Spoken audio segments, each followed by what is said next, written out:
sucining katresnan. Niku. Lan malihipun sinuwun, nuwun sewu.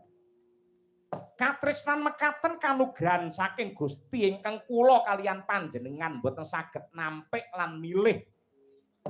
Katresnan menika boten saged dipun peksa merga tresna niku sipate tulus.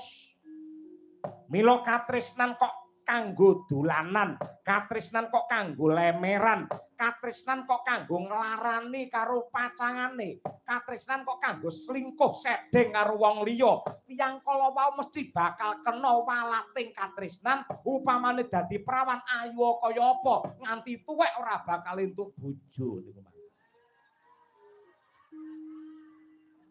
Wonge teko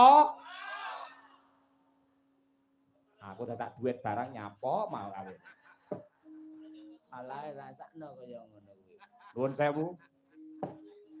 Ndara Arjuna menika sanes saudon saurupan ning sampeyan niku lelananging jagat pitataning para umat.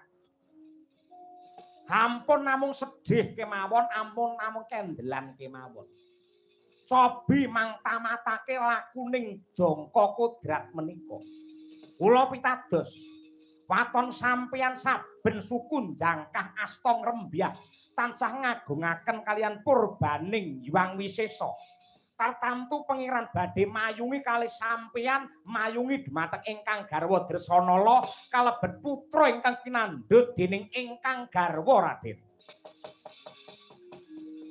Lela-lela linali saya kadriya Triasmara marang sang kadirate ratu ratune wong cakra gambang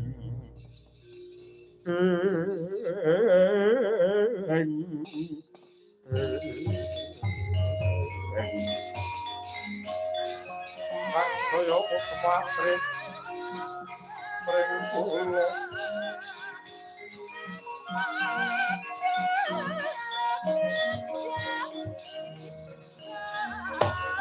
kaya kabeh ing kula